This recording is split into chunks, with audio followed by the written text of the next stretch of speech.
Hello and welcome to Conversations with the Voice of Reason. I'm your host, Benjamin Boyce, and today's conversant is author Mariah Burton Nelson. She writes a lot about female sport, and we talk about her writing as well as her work to protect female sports from the encroachment of men with a trans identity.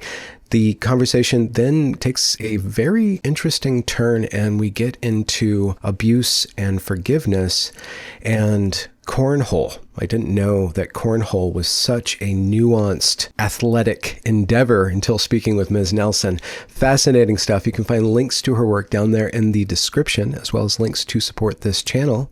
Without further ado, here is Mariah Burton Nelson. Hello, Benjamin. Hello, Mariah. How are you? Great. How are you? Pretty good. Did you have a good summer? I did have a good summer, yes. I live in Rehoboth Beach, Delaware, best known as one of the homes of Joe Biden.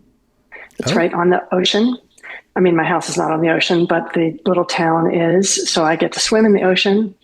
And I just got back from a cornhole tournament, believe it or not, at the National Senior Games in Iowa, because I'm a competitive cornhole player, which is actually relevant to what we might talk about. So I might bring that up. Okay. Yeah, I'm an athlete and a writer like you. I just listened to your interview with Stella and Sasha from years ago. And like you, I always wanted to be an author, and we have a lot in common. When did you start writing? Like when you were just a kid?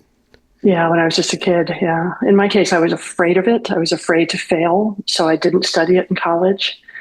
But it's basically all I've really wanted to do, and I've been doing it ever since, writing about the empowerment of women through sports is how I say it. Okay, that's cool. Yeah, it is very cool. That's your talk is going to be? Yes, it's about how we are winning as a women's sports movement to preserve female-only sports. Yeah. Okay. Well, want to just dive in? Because sure. You piqued my interest in a number of different ways. How does one become a professional cornholer? And do you know the history of this odd-sounding sport? To be clear, I am not a professional cornhole player myself. You don't have brand deals or whatever, like Maserati? No, not yet. Although I did earn $20 so far playing cornhole. Nice. By coming in third in my local league. But what I did this summer was I went to the National Senior Games, which involves 25 different sports, 12,000 athletes, all over 50 years old. Takes place every 2 years. And I decided to play cornhole because I've got arthritis, so I can't play basketball like I did in college. I also played professionally briefly, and then I was a recreational athlete playing golf and rowing and everything I could think of, including masters swimming. But my joints couldn't handle all of that, and I had friends going to the National Senior Games to play golf and do track. And I thought, I wonder what I could play still at 69, given this particular body. And I saw that cornhole was on the list, and I'd never picked up a bag, but I thought, all right, I've got 6 months, I'll train. And I did. And my doubles partner and I won a silver medal, which was very cool, in the 65 to 69 women's category. So it's relevant to this work that we are doing, meaning many, many women worldwide and some supportive men, because there are categories that increase opportunities. So if I had to play cornhole against the very best people in the country, they would be 40 or 50-year-old men, and I would have no chance of doing well. But first, the female category is created, and then within that, sometimes there are age categories as well, or age classes. And so when you narrow it down to women nationwide between 65 and 69, I can do pretty well. And more importantly, even than my silver medal, though I am proud of it, is I got to compete. And so for me and for a lot of female athletes and male athletes, it's really not about what happens in the very end. It's not about the result. It's about the joy of competition. So instead of being limited to ocean swimming, which I love, or riding my bike, which I love, which are not competitive activities for me, at least the way I do them. I got to be side by side with the score underway and pressure underway and trying to rise to the occasion and do very well and succeed and perform well under pressure, which I happen to love. Some people don't love pressure or competition. I think a lot of women shy away from it because they haven't been trained how to do it and don't feel competent in their bodies. A lot of women my age, especially, which probably helped me win my silver medal too, because we are the pre-Title IX generation. But anyway, so yeah, I'm still a competitive athlete, and I'm working to preserve the all-female category for women my age, but especially women in all sports of all ages, because we need it, and it's common sense. And suddenly we have had to spend the last 5 years trying to define who is female and who gets to qualify, because there are a lot of men who feel like they should qualify just because they feel like they're women. Yeah, I wonder what that thrill is to compete with women as a man. I mean, it's rather narcissistic and self-congratulatory, but there's probably got to be like an exhibitionary thrill to it. I mean, it doesn't seem like gentlemanly or sportsmanlike behavior. No, not at all, especially since we have made it very clear, we female athletes, we don't want them there. Girls have made it clear in high school, older women, former champions like Martina Navratilova, Nancy Hogshead, Donna DeVerona, we are all saying no. And yet they feel a right to be there. I mean, one interpretation is male entitlement. It's just male privilege. Oh yeah, men get to do what men want to do, which is ironic because they're saying they feel like women, but they're acting like men. And interestingly, the women don't do this. The women athletes who say they feel like men or who say they're non-binary, they don't go compete against men because they wouldn't do well, which is our entire point.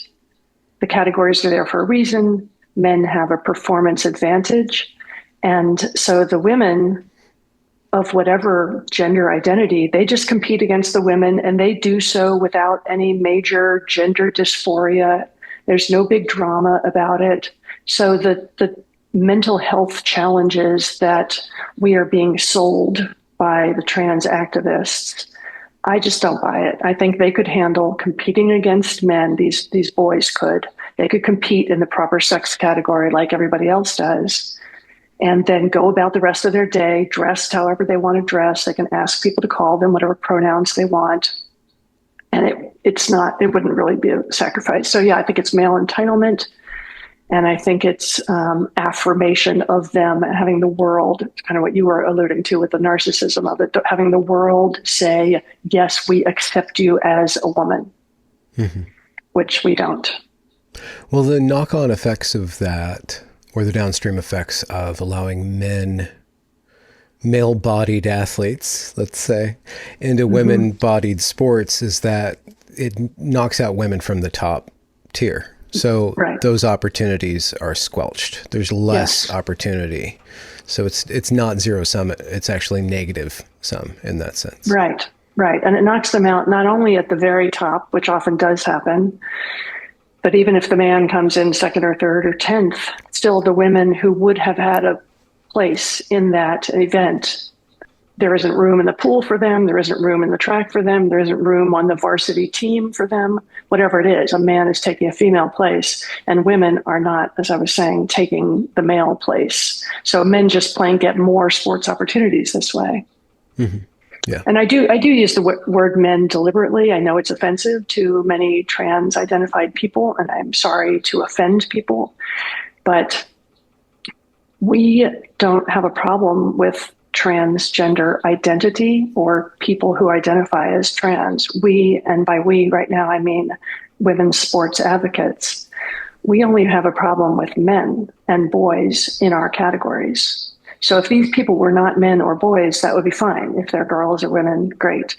But we have to point out the fact that they are men in order to make the point. And then it does become much clearer. I've had many conversations with people about it, like, oh, okay, a lot of Democrats are kind of twisting themselves into knots to use the preferred pronouns and refer to these people as women.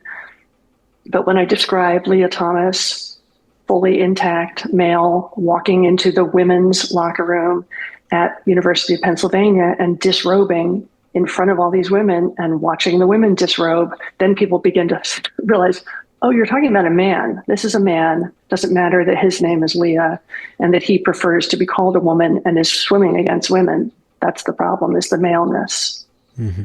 What recourse do you women sports advocates have? Because a lot of the vectors of transgender dominance or the facilitation of transgenderism through our institutions is through these professional organizations.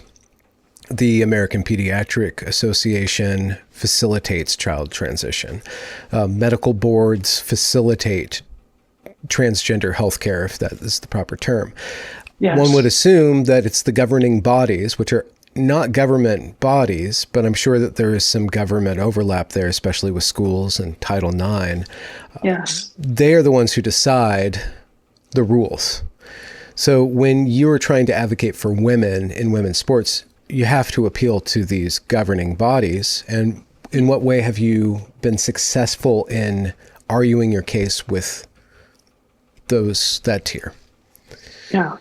Well, we stay in our lane, so to speak, as athletes, though to educate ourselves, we have had to learn a lot about medical procedures too.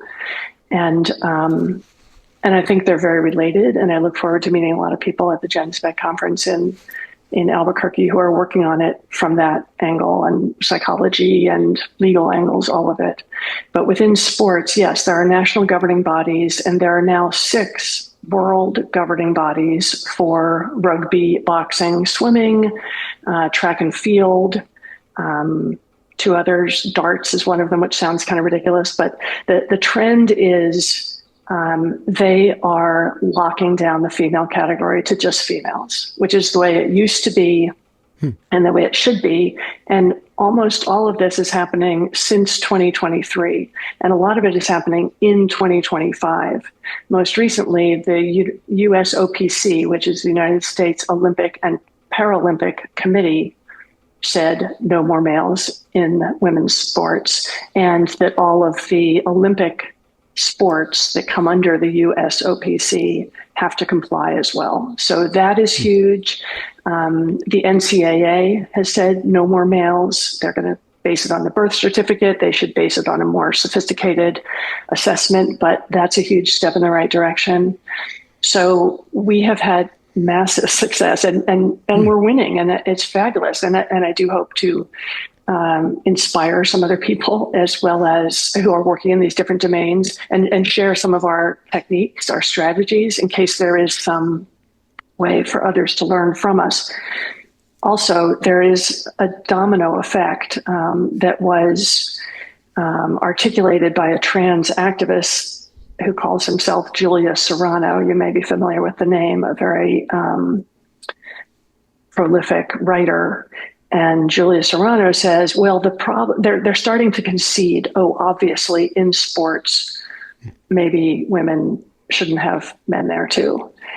But Julia said, if the transgender girls, as he would call them, are recognized as boys in sports, then they will likely be recognized as boys elsewhere, like when they go to get their hormones, or when they try to assert other women's rights in the rape crisis centers, wherever in the bathrooms. And yes, I understand that fear. And I think we are at that sort of cusp right now socially, where lots of people are understanding it is child sexual abuse to operate on healthy organs and mutilate the healthy organs of children. And it's all part of this wrong think that I'm not sure, actually, that's the word I want to use because it's often used in a different context, but it's erroneous thinking that that a boy can become a girl. So yes, the doctors are still supporting that in the United States, not so much in Europe, as I'm sure you know. But it's not actually possible. The facts are you can't do that. We have trillions of cells. Everyone is XX or XY. And there are lots and lots of physical aspects of our being that are not affected by these surgeries or hormones. Mm-hmm. And boys, either before or after puberty, just plain have more testosterone, and they just plain have a performance advantage no matter what they do to themselves in terms of sports. So, yeah. What's the performance advantage of cornhole? That's a fine question. Yeah, I mean, mostly, you asked about the history of it. Mostly it's a tailgate and sort of beer garden game. And men can hold their liquor better? Is that what we're saying? I don't know. Can they? Have bigger bodies into which to pour the liquor? They have more upper body strength. And you have to throw, in competition, it's harder than in the tailgate version or the backyard or beer garden version. And then you have to throw these bean bags. I should have brought one to show you. But you have to throw them 27 feet, which is rather far. And it's 27 period for male and female categories? It is, until you reach the age of 70 in the National Senior Games. And then they let you have 25 feet. Oh. Which is, I haven't gotten there yet, but I will in 2 years. So yeah, any sport that requires the upper body is going to automatically have an upper body, automatically have a male advantage because they have massively more upper body strength. Even older men and even boys do too. A little bit more, enough that it matters. But also accuracy counts. And I'm sure darts is not just about distance, it's also about accuracy, which is interesting. Yes. And throwing, because that's upper body too. So all the throwing sports advantage males. There are almost no sports that don't advantage males. Women are more flexible and girls are more flexible. But I have talked to gymnastics experts who teach co-ed gymnastics, and I've seen videos to this effect too, that men can compensate for lack of flexibility through overall strength. Mm-hmm. So there really aren't any sports, except with maybe equestrian is co-ed in the Olympics, because really the main athlete is the horse. And the rider, it does require strength and focus and discipline, all those things. Yeah. But the power comes from the horse. Yeah. So that's co-ed. And endurance swimming, women have more fat. Maybe if you swim far enough, women have an advantage, like miles and miles, but that's not even really proven either. Wow. So when we're going through your strategies for appealing to the governing bodies and then changing the course of women's sports, you said you guys stay in your lane, but what are some of the most fruitful strategies that you deploy? Well, one is that because we are athletes, we have been trained to win. We have been literally trained to win, and winning involves lots of persistence over time.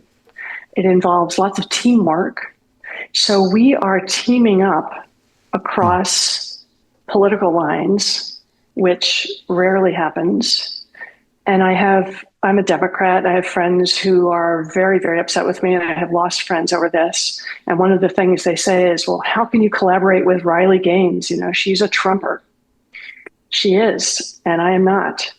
But she is a very smart young woman who is also very brave and has done tremendous good to educate people and share the importance of this topic. And I really like her too.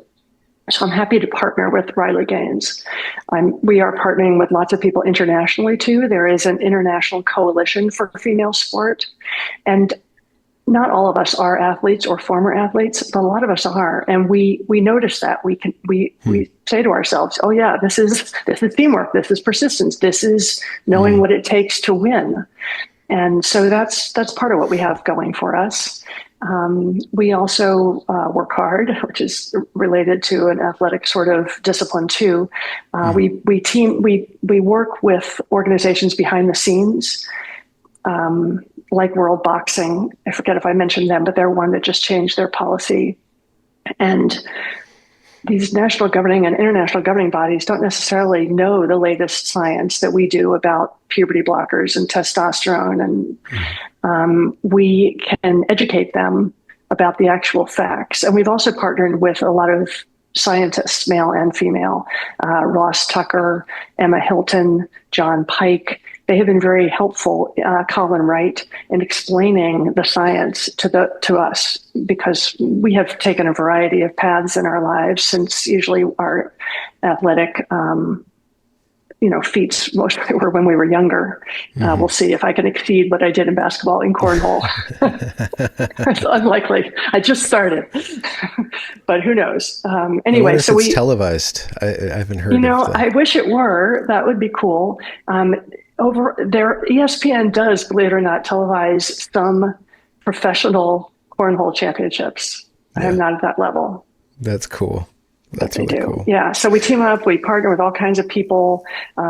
We also work on legislation. We don't yet have a law, but we do have lots of amicus briefs that we have written in support of laws. There are 27 state laws now in our favor, which does fall along Republican Democrat lines. But there are two cases coming up in the Supreme Court in the fall. So we will support those. And the Supreme Court, you can never predict what they will do, but they are expected to side with us on this issue because they are conservative, and conservative people tend to be more reality-based these days and understand the differences between men and women, and that in sports they matter. Speaking from the Democrat perspective, why did transgenderism become the cause célèbre and a part of a network of binary choices, Democrat versus Republican? And why did the Democrats side with transgenderism, even on the level of childhood, the level of prisons, the level of sport? I think it was a mistake going back to approximately the 70s when the gay rights movement agreed to add the T, so to speak. LGB became LGBT. And I came out when I was 19, 50 years ago. So I actually remember, and I lived in California. I went to Stanford. I was there in the midst of the burgeoning feminist movement and the gay rights movement, all of which was very exciting and helpful for me. Thrilling. Even we used to have this saying, after a good day with women, why go home with a man? So it was very, once I realized I could be a lesbian, it was very freeing. Like, oh yeah, I love women more. Let's just spend all my time with them, or most of my time with them. So in the context of things like the Yosemite Women's Music Festival, which was a huge outdoor many-day event with lots of music and food and women, we had to confront, even in the late 70s, the issue of men who identified as women who wanted to come to the festival. And the organizers said, no, we want to feel safe. We want to take off our shirts if we want to. We want to walk around hand in hand. A lot of us were lesbians. We didn't want the men there. That was the whole point of having a women's festival. But they, in one case at least, actually crashed that festival and came anyway and did disrupt it. And it was very obvious who they were. They looked like men. It's not hard for women to tell the difference between men who want to be women and actual women. So in a sense, I think they crashed also the gay rights movement. And now they have taken over. So lesbians who do not accept men as lesbians are not welcome at pride parades, for instance. And it became, I guess, more to answer your question, it became the liberal thing to do, because my generation of women and men coming out as gay, we educated people and said, this is what it means to be gay. You've known us our whole lives. We're just the same people. We're just talking about love. It's all the same. Yes, we should be able to be married and not be discriminated against at work, etc. And then because of that, LGBT, and because lots of open-minded liberal people felt good about themselves, straight people felt good about themselves, and I guess gay people too, for getting it about gay people. They thought, oh, this is just the next civil rights movement. And President Biden himself called it that, the next civil rights movement.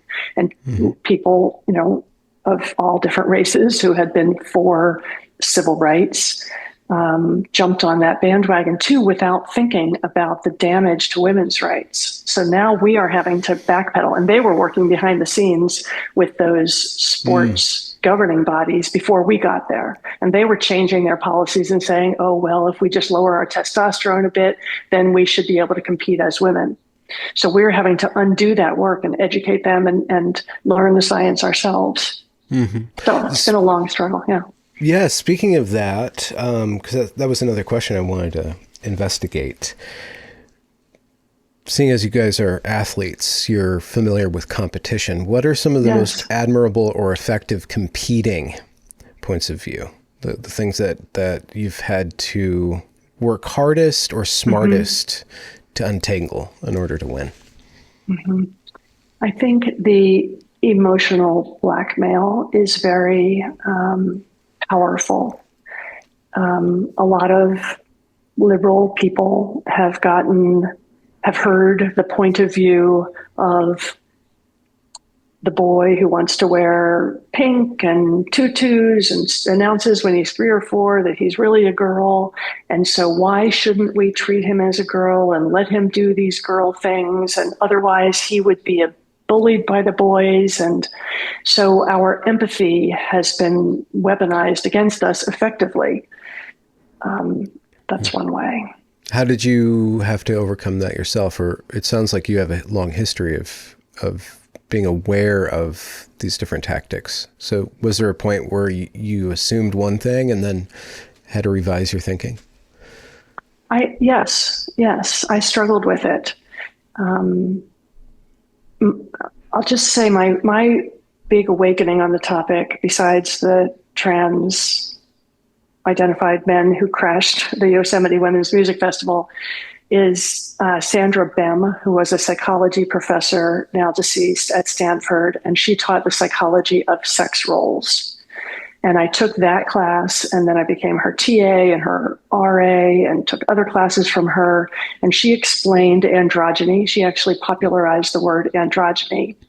And she helped me understand that as somebody who is kind and nurturing and gentle and also tough when I need to be, and independent and assertive, that none of that is male or female. Those are stereotypical feminine and masculine qualities that have nothing to do with us as people if we don't want them to. We don't have to adopt those behaviors in any relationship to our sex. So she freed me. I didn't need to identify as androgynous. She just said, go for it, play basketball, and which is tough and rugged, and also be a kind human being. That's not a contradiction. It's not unfeminine, none of that, and nor is it masculine. But then I stepped, and I did write about women in sports for most of my career, but I had stepped away from that because my parents were sick, and I got some real jobs to focus on taking care of my parents, which ended up being an extended 15-year period of time. Wow. And so then it's very honorable of you. I just have to say that.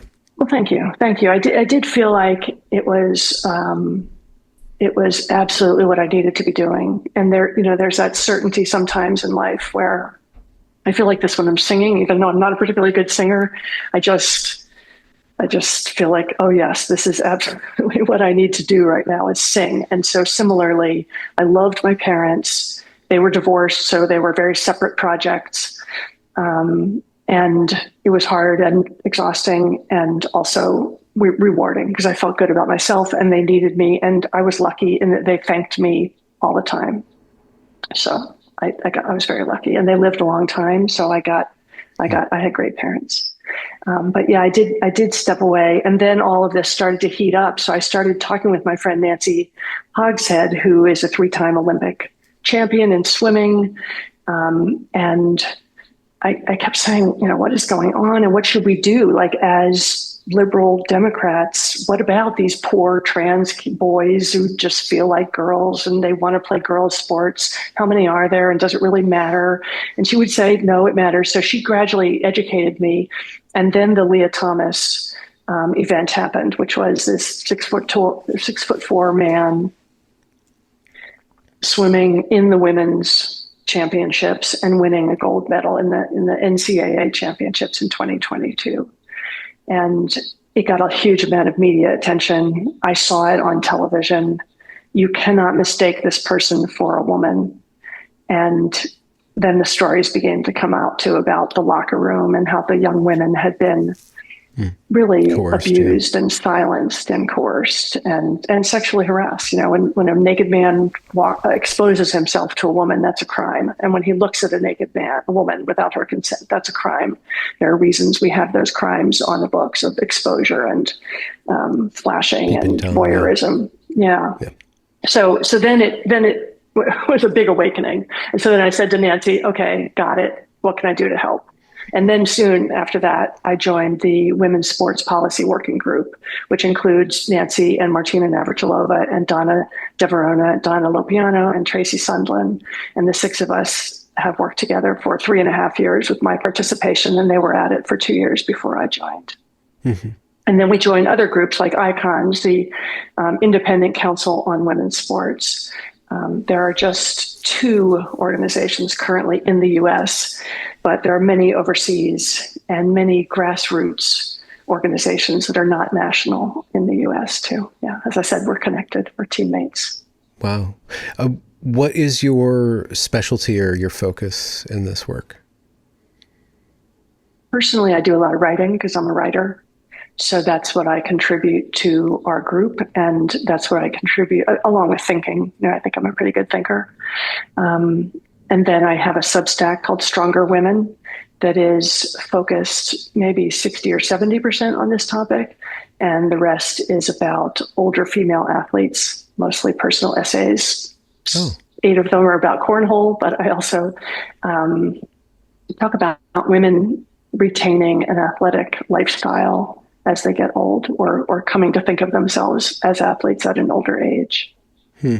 What is that athlete? What do you draw upon? Because it's an archetype for sure, and there's a lot of stories and mythology and history in that category. So I'm wondering how you tend to convey what it means to be an athlete. Well, I used to give a lot of speeches when I was writing books and articles for a living for most of my career. And I would say, I kind of had a signature phrase at the end, which was, think of yourself as an athlete, because there would usually be women in the audience. I guarantee you it will change the way you walk, the way you work, and the decisions you make about teamwork, leadership, and success. So being an athlete is a very embodied experience.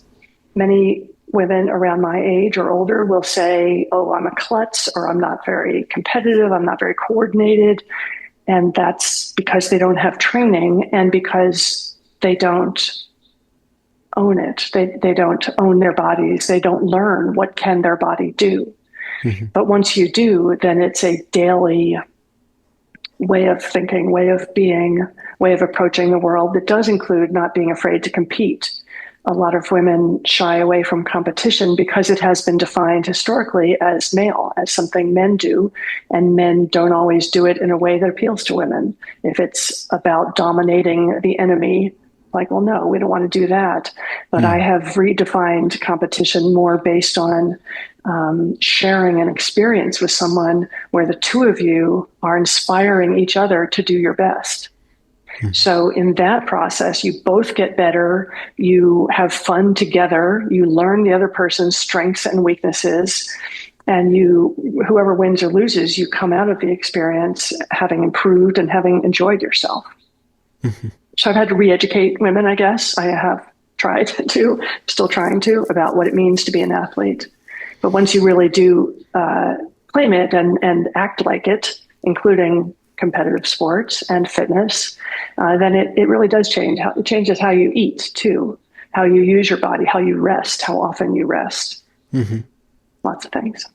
In a very Well, in a twofold aspect or sense, athleticism is almost a perfect counter to transgenderism in that it is the acceptance of the body's true nature, limitation, and then it's also social. And there's two aspects of transgenderism. One is the social, how people perceive me, do I pass, how they speak about me, and the desire to change everybody or change society to accommodate the self. But the self isn't even in alignment with the body because, you know, the male that wants to be a female is not necessarily embracing the body that they have and working through that body to activate the body. They are manipulating the body to make it what they think it is.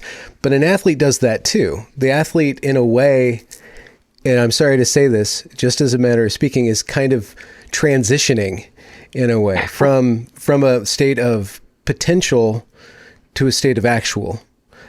Yes. But it's transitioning towards what, competence, towards power, towards confidence, and then that changes how everybody else sees you differently because you're acting differently. And then we have sport, which is a social construct that is designed specifically to celebrate those achievements and people who really push themselves in that way. Yes. I mean, the irony, I think you're right about the transgender way of thinking is antithetical to the athletic way of thinking, especially if they do take hormones or block puberty or do surgical changes. What's funny on the sports front, it's not really funny, but what's odd on the sports front and important to know is that most of them don't do any of that. They're just boys with a ponytail. They have not blocked their puberty. They have not taken hormones. They have not had any surgeries. They're just mixing up femininity with femaleness. Mm-hmm. They're saying, I feel feminine, except it's coming out as I'm trans, because that's the trend now. In my day, I might have said or did say I'm androgynous, but I wasn't confusing it. I wasn't confusing it with my femaleness. I obviously knew I was female. There was no question about that. But now some of these non-binary women remove their breasts or actually seem to believe that they're not female, which is kind of hard to imagine when you live in a female body. It's hard to ignore it. So I'm not sure how much is a metaphor or confusion or a trend or what exactly is going on there. Mm-hmm. I just know they're mostly men and they're mostly boys. Yeah, only 13% of the transgender respondents to a major Washington Post Ipsos poll just about 2 years ago, only 13% had had any surgery. And only, let me just do the math backwards, 34% had taken any hormones. Mm. So more than 50% of the people who say they're trans, they're just people who are putting on a different attire and asking for their pronouns to be different. And I think identifying with sexist stereotypes about what it means to be a girl or a boy. Mm-hmm. Those stereotypes are hard to get away from. Are you aware of a society, a cultured civilization that hasn't had, to one degree or another, sex roles or gender constructs? That's a good question. I do remember in college, because I also took a lot of women's studies classes in anthropology and history and all the women's studies classes they had in those days, which was not a major. But in anthropology, we looked for cultures without sex roles. And I think, they ended up having different sex roles sometimes, where the men would be the ones that would stay at home and take care of the kids because the women were seen as better at gathering vegetables and fruits and stuff. Mm-hmm. But I think there were no current cultures where the men were not dominant. Yeah. So that So, dimorphism it tracks not just physically, but culturally, usually. yeah, at the Almost moment. Now, always. historically, many of us like to believe there was a time when men did not dominate. If you go back to, 10,000 BC or so, where there are cultures where there are female goddess kind of sculptures and figurines and no weapons buried anywhere. And almost all of the figurines are female. They seem to worship a female goddess or female ancestors or the women right there in the culture. But that was long ago. I'm afraid we have drifted. How do you have you had any success reaching out to younger people to package this? Because it kind of is a younger trend. It's a Gen X, Gen Z kind of trend. Yeah, well, there are other young women now besides Riley Gaines, like Paula Scanlon, another swimmer, and many high school and middle school girls who are speaking up and saying, boys can't be girls, only girls can be girls. And so I'm heartened to that about that. I can't take any credit for it. I don't think they're listening to us, and that's okay. In my group, there are just 6 of us, and there's only so much we can do. So we do educate the public. In particular, I try and educate Democrats because that is who tends to be listening to me from my history, I guess. And then we work on legislation and policies. Let's see.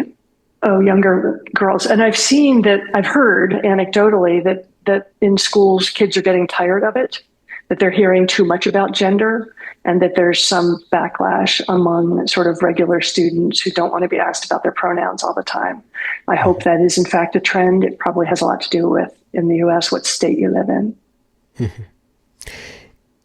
If Democrats are addicted to progress, let's say they were out ahead of the racial, if you go back too far, it switches, but Civil Rights Act, they kind of own that the different civil rights markers were progressive projects. And part of the reasoning that you opined about why trans became the thing is because gay rights had been won. And so the next thing. So I'm wondering if there's if there is a psychological component to progress for Democrats, for people on the left, if instead of arguing against trans, you kind of dangle a different carrot. If you dangle it, like, we can progress, there's still more progress to be had, but that's the wrong way. That's a cliff. Let's go up the mountain. I don't know. Have you thought of that? To capture the imagination in a positive sense, because people on the left really do prize their ego, their political ego is really wrapped up in being on the forefront. And if this is the failed forefront, it seems like they might need a different forefront. Yes, and a different vision that would appeal to people. People say you need something positive, although I'm not sure what positive image Trump offered to the world, but that's me. So yeah, that sounds interesting. Go for it. Yeah, run for office and find that thing. Oh, okay. Yeah. I wonder. Yeah. Yeah, not necessarily an issue, I think, but maybe more like just a brainstorming with you, like maybe a way of thinking. Maybe we could redefine liberal or open-minded or compassionate, not as applying to a certain number of people, a certain type of people, but to everybody. Like maybe we should be more compassionate for Republicans. And that's something I don't see at all. People are very, very cynical about Gavin Newsom and other Democrats who move a little bit toward what is considered a Republican stance. Why shouldn't we? Why shouldn't Democrats listen to Republicans? It really is rather silly how divided we are now that I have come to agree with a lot of Republicans on this one issue. I can understand, wait a minute, they're just people with ideas. Maybe the whole culture could get less polarized. Yeah, I don't know. Let's pray for that. But another vector of reasoning with the progressive mindset is to introduce the concept of trade-offs. It's not just infinite progress, because eventually there's going to be competing rights.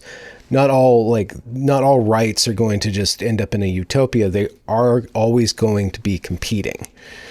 So women are going to be competing for their rights, and they will be encroached upon by other groups if they are not tied, I guess, to reality. I guess reality is probably what you want to essentially pin everything on. And we want men to stay out of our way of having our rights, whether those men are trans or not.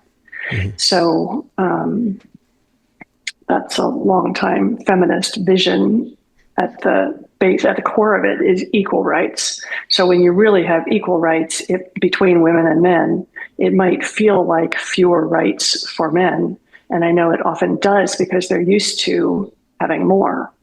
But once we would even that out, then I think a lot of men do understand the concept of fairness and do not actually, in this modern world, feel intruded upon by women needing to assert ourselves and have half of what is available. I guess fairness is a way to balance compassion, then. If empathy is being weaponized, then fairness is another value that would limit compassion, limit equity, or empathy, sorry.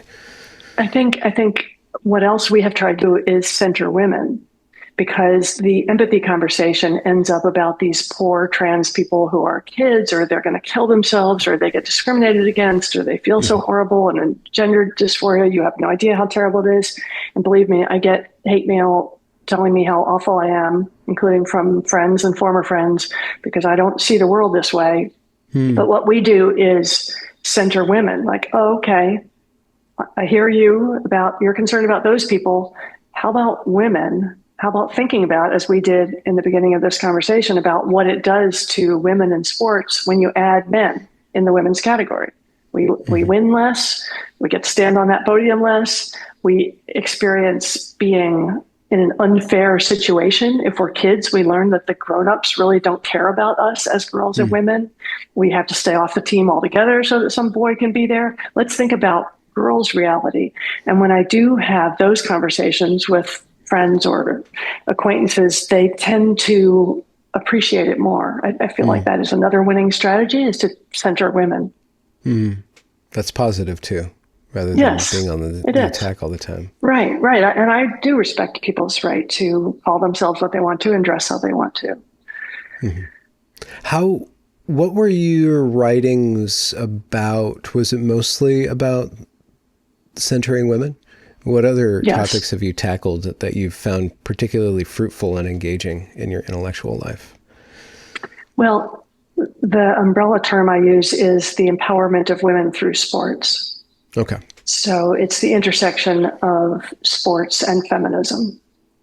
And I was the first person to write at length about homophobia in women's sports and how the word lesbian is used against female athletes to keep them out of sports or to shame them about their muscular bodies. I was the first person to write about the pattern of domestic violence and rape and gang rape by football players on college campuses and professional football players. And the book in which I wrote about that topic and others is called The Stronger Women Get, the More Men Love Football. So it's about backlash against strong women and how men will retreat into football as fans, because symbolically it's one of the few places where male might matters and where women could never play pro football, is the way they used to say it. Now there are women coaches and there are women kickers on a college team here and there. But so yeah, I've written about backlash against strong women. That book happened to come out the day O.J. Simpson was arrested for murder of Nicole Brown Simpson and Ron Goldman, her friend. And I was the one who knew that he was not alone. And there was a pattern of football players and domestic violence because I had written about him in that book. So it just came out when he's doing his whole slow Bronco chase down the freeway in LA. So that led to a huge amount of media attention. And it led to more backlash against me. And I'm glad Twitter was not yet up and running then, because even then I got death threats, and I had to have people standing on either side, like police or undercover cops surrounding me at college campuses when I would go to speak about women and sports and backlash against strong women, because men were so angry at me for unearthing the toxic masculinity that is inherent, I would say, in football. And I was criticizing kind of their sacred cow of football. Anyway, so I've written about a lot of subjects. What else I've written about that's controversial and that I was more or less the first is about coach-athlete abuse. I was abused by my own swimming coach. I swam competitively between the ages of about 5 or 6 and 16. And I was seduced and groomed, seduced, molested, and it led to statutory rape over the period of 2 years. So I wrote about him also in The Stronger Women Get, The More Men Love Football, in a chapter called My Coach Says He Loves Me. And in order to write about that, I did tell my own story. And I also interviewed other women, because it's common knowledge that this is a common practice, a frequent occurrence on women's teams, that a coach will sexually abuse, molest one of the women or more on a team. It has gotten much more attention since the doctor, Larry Nassar, did it to the gymnasts. So he was just another person in power. But coaches do it a lot. So I chose to interview a lot of female athletes and coaches for that book, but the coaches didn't want to talk to me, understandably. So I thought, well, there's this one coach who would have to talk to me, and he couldn't deny it, or the coaches would deny it. They would say, oh, it didn't happen, or she's imagining things, or she already graduated by the time we started dating. So I called up my coach, the man who had molested me, and talked to him at length and tape recorded a series of conversations with him. Really? And it was quite an experience. Wow. He unlike a lot of, so he did not deny it, though he tried to blame me or get me to accept partial blame. And I said, no, I was a child. I was between 14 and 16. You were 25 to 27. So I educated him. I ranted at him, expressed my rage. Yeah. He listened. He apologized. He wrote me letters of apology. So I received from him something that most people don't get, male and female, who are molested by family members or trusted friends. And ultimately, I ended up forgiving him. And then I wrote a whole nother book about forgiveness and the freeing power of forgiveness. So that's some of my bio and what I've written about over the years. What is the secret to forgiveness? Or the trick? Well, if you were a forgiveness coach. Mm-hmm. It starts with awareness. A lot of us have had such painful experiences that we forget it or we reinterpret it. For many years, I reinterpreted it as an affair with a married man. I thought that was my sexual beginning, was I had an affair with a married man, and I was a horrible person because of it, because I was a moral child. I knew it was wrong. He had 2 little kids. I would babysit for him. It was an awful position he put me in. I knew his wife. And, but I thought it was my fault. I mean, he basically told me it was my fault. He told me we were having an affair. So that's where I got that story.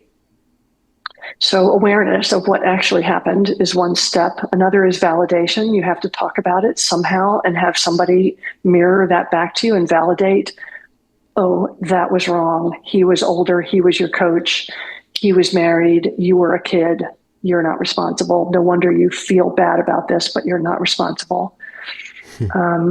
Another step is self-forgiveness, because girls and women just tend to take stuff on. I mean, we hear these stories about rape all the time, that a woman feels like she was in the wrong place, the wrong time. She wore the wrong thing. She didn't say no loud enough. She didn't hit him hard enough. She should have done something different. So we have to forgive ourselves for whatever we feel like we should have done differently. And then there are two more, since you asked. I do have like 5 steps to this. The others are humility and compassion. So compassion is not one that people go to readily, but through all these conversations with this man who sincerely did feel bad about what happened, I began to feel compassionate for him. Now, I never really trusted him because the trust had been broken at an early age. And by then, I was speaking on college campuses around the country, and I was writing books that were getting published by major publishers. So he knew I had a platform and could hurt him more than I did when I first outed him, which I did. So I didn't trust him, and I knew he had mixed motives, but I did ultimately believe that he was sincerely apologizing. And I started to think, well, what did I do when I was 25? So this started when he was 25. And by then I was 40 or so. So I was looking back at being 25. And I certainly made a lot of mistakes, including sexual mistakes that I still feel bad about. So I began to see him more as a human being who did something wrong instead of an evil person. And so that's compassion, and that's helpful because once we get into the rage of having, been wronged, we forget that the person who wronged us was a person too. And then the 5th one is humility because, as I said, we've all made major mistakes by the time we get to be a certain age. And that can be really helpful too, to be less self-righteous and understand we all have made mistakes. We're going to make more mistakes. I've actually heard you say that in a podcast. We've failed many times. So that can be really helpful too, to get to a more centered place and be able to forgive. But ultimately it's for you. It's for the person forgiving. The other person might have already died by then, or you might not even choose to tell them. But to carry around all that anger is toxic, I find. What was the benefit what was it like when you realized you had actually forgiven him?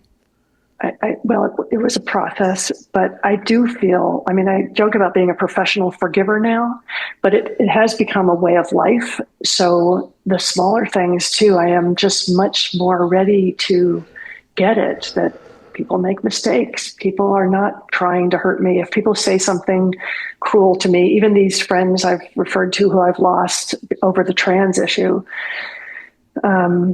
they're not yelling at me because they're full of joy.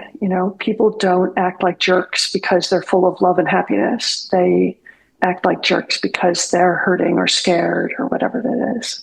So it has really changed how I view the world. I am much gentler, I think, more compassionate. There's it's also strengthening, you said. If you're able to forgive, then you come at these slights or harms from a position of strength. That's right. They're never really about you. They feel like they are. And, when you get to something as personal as sexual abuse, it was done at me, it involved me, but he also did it to other girls. So it wasn't really about me. It was about his compulsion, his need, his entitlement as a man in the culture in those days. And still a lot of men do feel entitled to take sex where they can get it, unfortunately. You were talking about, so when you said you were training for cornhole, what flashed in my mind, there's this movie called Whiplash about a very abusive drumming instructor, or I guess jazz instructor. I'm wondering how rigorous of a training regimen you submitted to become professionally cornholing or whatever. Amateur. I cannot claim to be professional, even though I won my $20. Well, thank you for asking more about cornhole. It's so fun and it gets so little respect. Uh, It's kind of a branding issue. I mean, cornhole.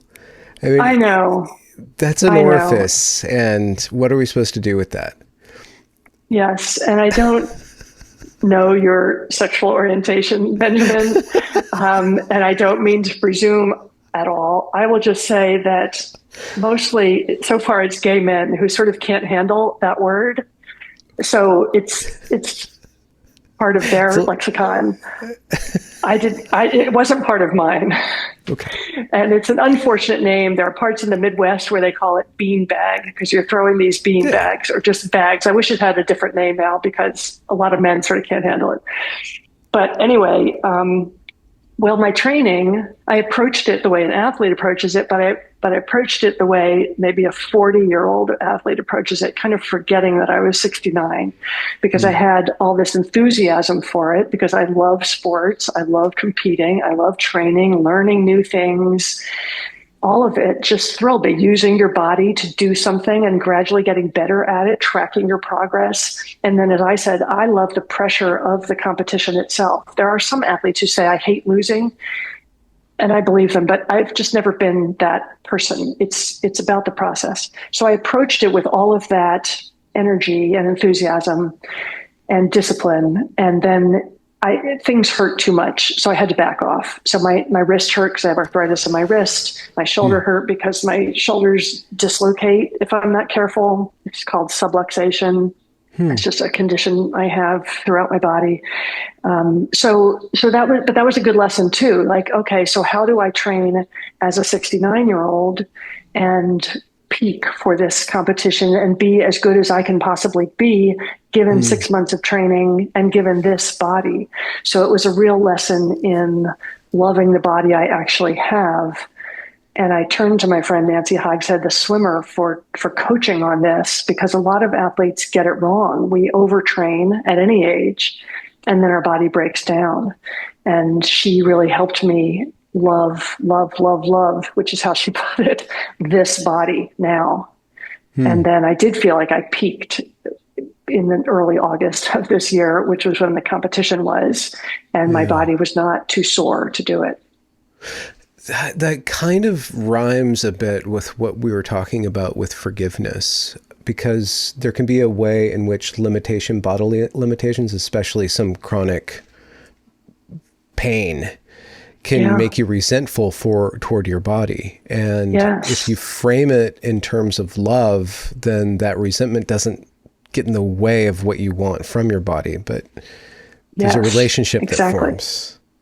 Yes, a loving relationship with your body where you appreciate what it can do and then your body comes to trust you, meaning kind of the brain in this sense or mind to take care of it.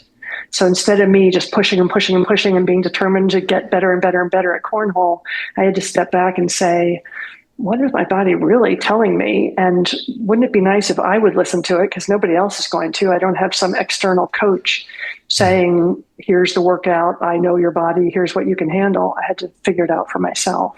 So love is absolutely a key part of it. I'll tell Nancy you figured that out too. Huh. I you made me imagine while you're talking a Disney sports movie about a lone cornholer. I'm sorry, in in the aged years, and that peak moment of tossing that beanbag, and the whole crowd goes silent, and it just whooshes through the air, and that the feeling of liberation and freedom. I don't know. I think you might be pulling my leg now about No, cornhole. seriously, there's Might something be. so essentially cinematic about all sport. It's ready-made That's for a movie. true. That's true. It is ready made. It is, and I hope we get to make that movie. I think it's I can be maybe a I'll write a consultant script. for it. Yeah, Yeah, I yeah. think there's It has something to be an there. older woman. Yeah, for Yeah, it'll be a sure. Lifetime for sure, a Lifetime movie or something like that. You Hmm. know, a long Lifetime movie. So you're going to Albuquerque at the end Yes. of September for the Gen Spec conference. You're going to do a talk. What else is in your future? What are you guys working on now? What's the cutting edge of women's sport and the advocacy that you give yourself to? Well, we are focused on this issue and the trans issue. And it's, even though we are winning, it's not really going away. We have filed a lot of lawsuits, and so have they. Mm-hmm. So we need the Supreme Court to decide. In the United States, the UK Supreme Court already did define female as female. So that was a huge boost for the worldwide movement. Mm-hmm. Yeah, it makes sense, doesn't it? Female should be defined as female. Well, it's sticky. Whenever I talk to lawyers, especially about this, it's really sticky because the meaning of a word doesn't just mean that word in the land of law. It has all these other effects and nuances that need to be. It's not just with the restricting of transgender healthcare, if that's the right word, to youth that hit the Supreme Court. It could actually empower either way if it wasn't defined in very strict terms. So we say female should just be female, but there's all these nuances in the law that are kind of fascinating and spooky, actually, because of how much power the law has. But sorry, that was an aside. Well, that's fine. And I understand that it was about the Equality Act in the UK, and that the Supreme Court justices there did a much better job than I did of summarizing what that means. Yeah. That men cannot be women. Yeah. Legally, they can't be women, even if they have the gender recognition certificate. Yeah. So we need something like that overall. We need Title IX to be clarified as only referring to sex rather than gender, which is what President Biden had wanted.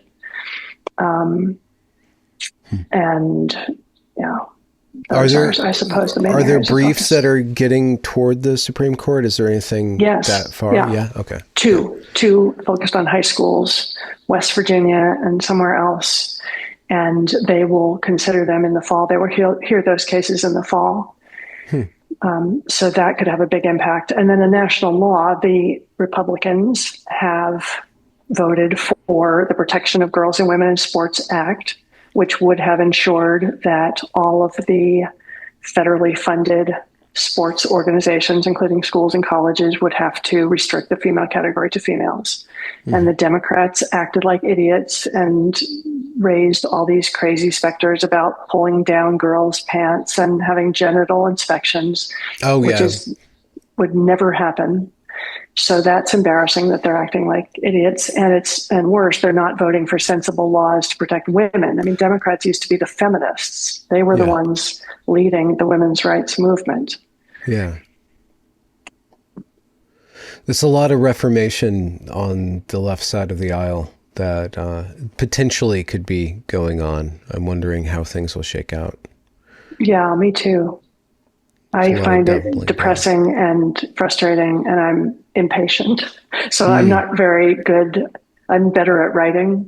And now I'm great at writing and self-publishing. I love Substack because there's no gatekeeper. I get my things edited by friends who are good writers and editors. But the media shut us out of even articles by Martina Navratilova, and every tweet of hers gets broadcast through many media. They wouldn't let us have first-person stories by Martina early on in this work, which was a real eye-raising eventuality for me. And that led to us publishing on Substack, and we now have a women's sports policy Substack too, specifically related to this topic. Mm-hmm. But anyway, so I let other people do more lobbying, or I don't have to let them, but I step back and we each try and do what we're best at. Yeah. But yes, lobbying Congress and getting a law passed would be super helpful. And who knows when that will happen.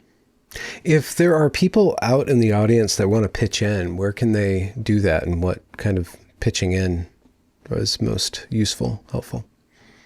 I think actually, since Substack is free, that it would be a fair commercial to make to encourage people to subscribe to either mine or the women's sports policy one, because then you can stay updated on what the latest is. So our activism takes many forms depending on whether we're writing petitions and looking for more signatures or asking people to write to a particular state or the federal government. So my Substack is just Stronger Women. And then at substack.com or .substack.com. And then the other one is Women's Sports Policy. I'll link both of those down there in the description. Terrific. Thank you, Benjamin. And what sport is going to be your winter sport? Do you have one picked out? Cornhole. Oh, really? Is there like an indoor, like... There is. Cornasium, I guess it would be called? Yes, cornasium. Yes. Well, now that I've come this far, I want to stay with it. So I have joined a league and will be proceeding and will join other leagues as I find them. And then 2 years from now, I expect to go back to the National Senior Games and compete in the 70 to 74 age group, where I will be at the bottom, close to the bottom of my age group. So that will be a bit of an advantage. But yeah. No matter how all these categories, we dice and slice, to make it fair, but there's always a little advantages within the little categories. A little bit, a tiny bit, yes. But yeah, in terms of aging, and you're not really there yet, but it is something I think about a lot. I always have, actually.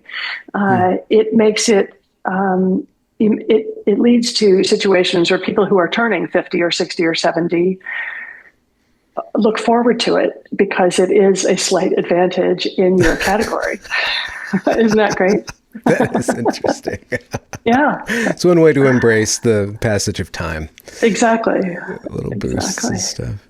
Is there, I would imagine that someone such as you who has played so many different sports, I wonder if it's kind of like you pick up the flute, then you pick up the oboe, and if every sport has a particular music or a particular joy to it. I'm wondering, is that kind of the thing? Like there's a different cocktail of pleasure in all these different sports? Yes, there is. Absolutely. And being outdoors versus indoors makes a difference. I would rather be outdoors generally. Yeah. Though there are wind and other factors can come into play. And then there are individual sports like swimming where you're just trying to go as fast as you can. You need to pace yourself. There's a lot of technique involved, but it's just a matter of speed, who wins. Whereas cornhole, basketball, volleyball, tennis, a lot of other things, golf, rowing. Well, no, rowing's more about speed. Anyway, the games, the ones that are games, involve a lot more strategy and often more one-on-one play where you're reacting to what your opponent did. In cornhole, the opponent's bag can land in the way of the hole. So you've got to either push their bag out of the way or go up and over their bag. That's called airmail. Airmail. Yeah, I could teach you when we get to Albuquerque. Do you have a portable cornhole thing that you just like a massage table, but it's a cornhole table? I do. I don't know if it's portable on airplanes. I'll at least bring the bag so we could throw the bags on the floor. Yeah. We can just get like a wastebasket or something, I guess, in a sliding table or something. Yes. I didn't know there's a whole lexicon. Of course there would be. Airmail. Of course there would be. Yep. Yeah. Is there another one that kind of sounds more rude? Well, there's cornhole? A push shot, and there's airmail, and there's just sort of a regular throw. I guess those are the only three I've really worked on because I'm working on the fundamentals, which is what else you do in sports and what else you learn if you've had a lifelong experience as an athlete is like basketball players shouldn't start with the 3-point shot. They need to start with the layup. So because you're just not ready yet. So I'm not ready for anything too fancy. I do know about, go ahead. No, go on. What? There's a slippery side. You can land on the slippery side of the bag or the sticky side of the bag. Each bag has two different fabrics on it. So there's strategy involved with that too, whether you want to be sliding fast in order to get your bag or somebody else's bag in the hole or out of the way, or whether you want to land and just stay in a particular spot. There's a lot more depth than I thought. I was just picturing a bunch of drunk seniors hurtling bags through the air, but there's all this nuance. It's amazing. You're so indulgent. I really appreciate you. I appreciate you too. Good. Well, as a parting shot, is there like when you're at Thanksgiving and you're the aunt with the story, Is there a sports story, like your favorite sports story in all your time competing and pushing yourself to the limit? Well, I'll tell you about Mom because it was so instructive. My mother was born in 1924. So like most people her age, most women her age, she did not get any competitive sports opportunities, but she always loved to swim. So she had two kids initially, and my sister was not interested in swimming, and my brother was not interested in swimming. So she had to have a third kid, and that was me, because she wanted to find somebody to compete against in the backyard pool of our neighbors. So then she only had to have three kids because I was up for this. So by the time I was 5, I was competing against my mom, one lap of the neighbor's pool. And this was all her idea. What did I know as a 5-year-old? But I thought it was great fun, even though she beat me over and over and over again at 5, because I was playing with my mother. So she was the fundamental experience I had of sports. That's where I learned that girls can compete, that competition is fine and fun and female and just full of joy.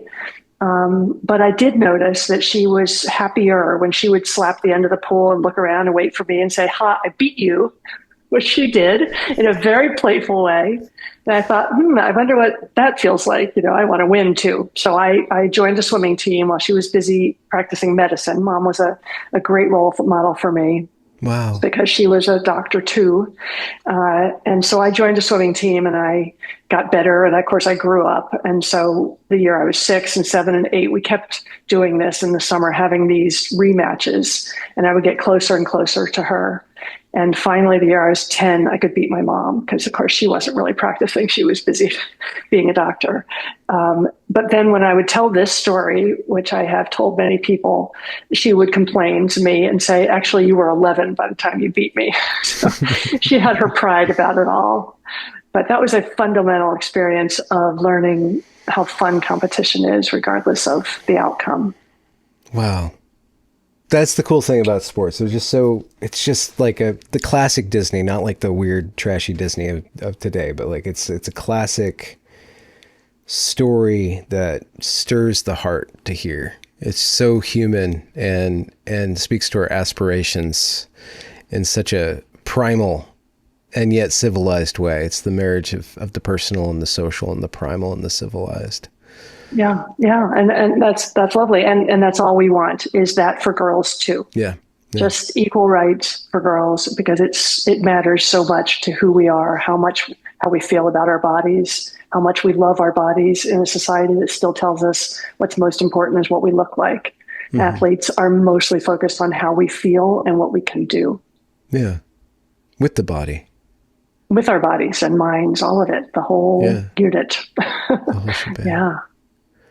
Mariah, what a wonderful conversation. Thank you so much. I'll link to all your work down there in the description, and I'm looking forward to Albuquerque. You can teach me a thing or two about the tossing game. I'm sure you can teach me a thing or two too, Benjamin. I've really enjoyed it as well. Yeah, excellent. I'm going to end the recording. Okay. Thank you. That was wonderful.